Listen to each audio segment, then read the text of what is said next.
حضرت جابر بن عبداللہ رضی اللہ تعالیٰ عنہما سے روایت ہے، انہوں نے فرمایا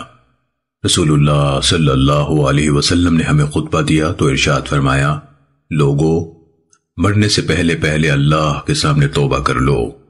مشغول ہو جانے سے پہلے جلدی جلدی نیک اعمال کر لو، اللہ کا بکثرت ذکر کر کے اور خفیہ و ظاہر صدقات کثرت سے ادا کر کے اپنے رب سے اپنا تعلق استوار کر لو، اس کے نتیجے میں تمہیں رزق ملے گا، تمہاری مدد کی جائے گی اور تمہارا حال ٹھیک ہو جائے گا۔ جان لو اس سال کے اس مہینے میں آج کے دن اس مقام پر اللہ تعالیٰ نے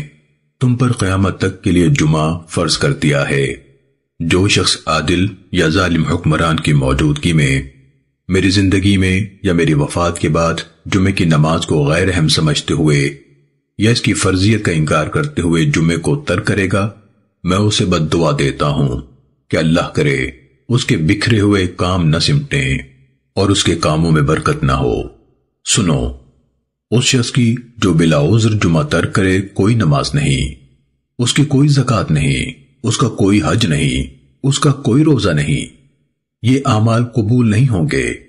اس کی کوئی نیکی قبول نہیں حتیٰ کہ توبہ کر لے۔ جو کوئی توبہ کر لے اللہ اس کی توبہ قبول فرما لے گا۔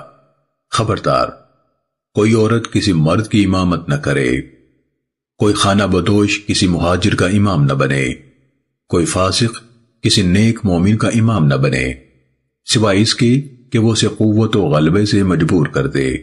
اور اسے اس کی تلوار اور کوڑے کا خوف ہو۔ سنن ابن ماجہ حدیث نمبر 1081۔